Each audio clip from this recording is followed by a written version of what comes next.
सेबी का आदेश। Research analyst ने दिया 4 लाख प्रॉफिट कमाने का वादा और अब लगा 1 महीने का बैन। शेयर मार्केट में भरोसा सबसे बड़ी पूंजी है और जब कोई रजिस्टर्ड रिसर्च एनालिस्ट खुद उस भरोसे से खेलता है तब सेबी चुप नहीं बैठता है। आज हम बात करेंगे एक ऐसे केस की जहां एक सेबी रजिस्टर्ड रिसर्च एनालिस्ट पर लगा है 1 महीने का बैन और ये बैन लगा है डब्ल्यूटीएम ऑर्डर जो कि 6 अक्टूबर 2025 को पास हुआ है। सेबी ने इंस्पेक्शन किया था 13 फरवरी 2024 को। इंस्पेक्शन का पीरियड था 1 अप्रैल 2022 से 13 फरवरी 2024 तक। जांच में सेबी को लगा रिसर्च एनालिस्ट रेगुलेशंस 2014 और पीएफयूटीपी रेगुलेशंस 2003 का उल्लंघन किया है। सेबी की जांच में यह भी पता चला ये रिसर्च एनालिस्ट अपने क्लाइंट्स को गारंटेड रिटर्न का वादा कर रहा था जो नियमों के खिलाफ है। सेबी ने कहा रिसर्च एनालिस्ट ने अपने क्लाइंट को मिसलीडिंग बातें बताई जिससे लोगों को ऐसा लगा उन्हें प्रॉफिट श्योरिटी से मिलेगा। इस रिसर्च एनालिस्ट ने अपनी रिसर्च रिपोर्ट में वो जरूरी बातें नहीं बताई यानी डिस्क्लोजर नहीं दिए जो हर रिसर्च एनालिस्ट को देनी होती है, जैसे कॉन्फ्लिक्ट ऑफ इंटरेस्ट। और जब सेबी ने रिकॉर्ड्स मांगे कि आपने अपने बाय सेल रिकमेंडेशन किस आधार पे दिए हैं, तो उनके पास उस रीजनिंग या लॉजिक का कोई भी रिकॉर्ड नहीं था। यानी ना तो डिस्क्लोजर दिया और ना ही रिकमेंडेशंस का प्रॉपर बेस यानी रैशनल दिखाया गया।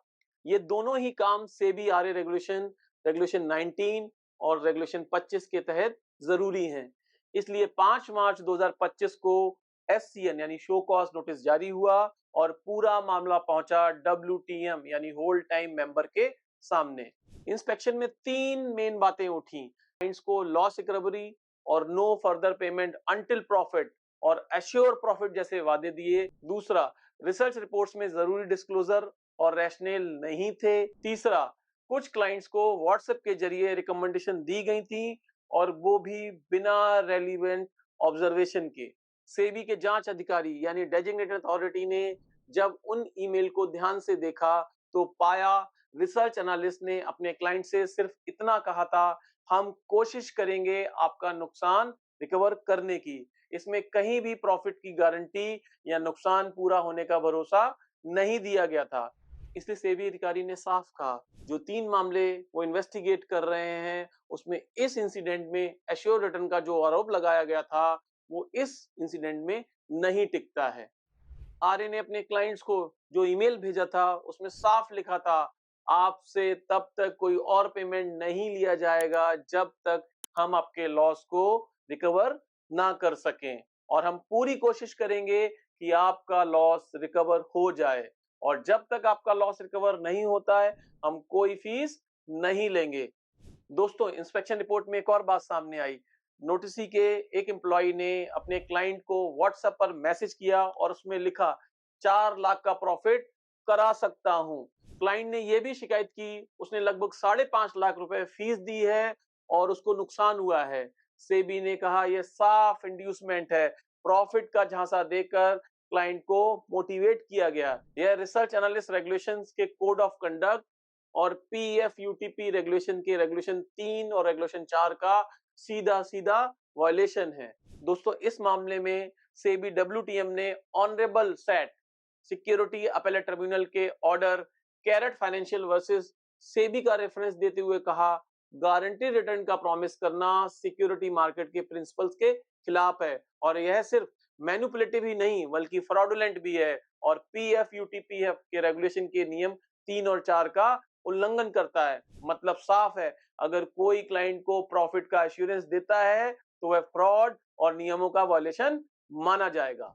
दोस्तों, इसलिए सेबी के होल्ड टाइम मेंबर ने ये माना कि वो डीए के कंक्लूजन से पूरी तरीके से सहमत है कि नोटिसी ने अनफेयर ट्रेड प्रैक्टिसेस और सेबी के कोड ऑफ कंडक्ट का उल्लंघन किया है। लेकिन डब्ल्यूटीएम ने यह भी कहा आरए के ऊपर ऑलरेडी एओ ऑर्डर के अनुसार 10 लाख की पेनाल्टी लग चुकी है और वो भी सिमिलर फैक्ट्स पर। इसलिए वॉयलेशन एस्टेब्लिश होने के बावजूद इस मामले में कोई मॉनेटरी पेनल्टी नहीं लगाई जाएगी। साथ में यह भी कहा कि लॉ के तहत अब भी नॉन मॉनेटरी इन्फोर्समेंट एक्शन की भी जरूरत है और इस ऑर्डर में आरए को 1 महीने तक नए क्लाइंट लेने से रोका जाता है। दोस्तों, निखिल दयानंद आरए के केस में क्यूजेए ने साफ कहा था कि नोटिसी के खिलाफ 2 प्रोसीडिंग चल रही थी, एक एडजुडिकेशन प्रोसीडिंग और दूसरी इंक्वायरी प्रोसीडिंग। दोनों का आधार वही फैक्ट और एलिगेशंस हैं, लेकिन स्कोप और कॉन्सिक्वेंसेस बिल्कुल अलग हैं।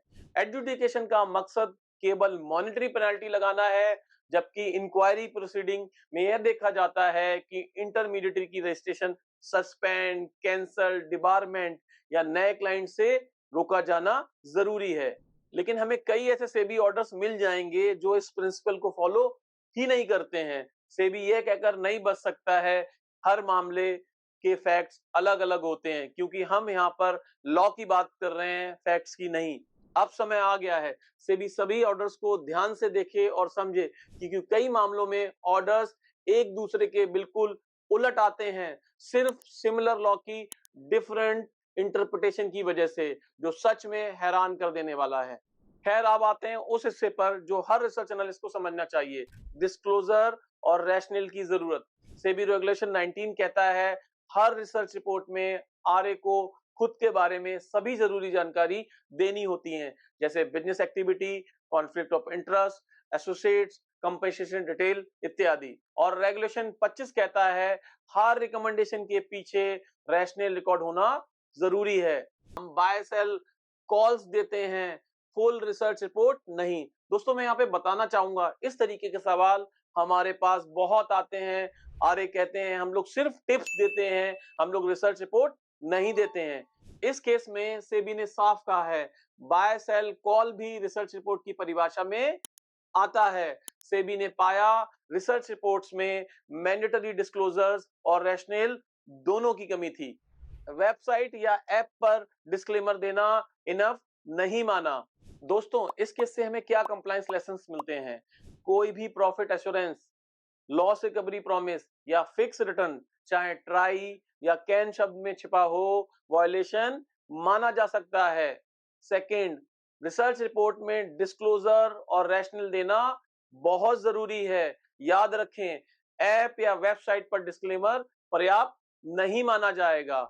हमने आरए कंप्लायंस पर बहुत सारी वीडियो डिटेल में की हैं, जो आप हमारे चैनल पर देख सकते हैं। आप देख रहे थे लीगल कमेंट्री, जहां हम कानून को आसान लेकिन सटीक रूप से समझाते हैं।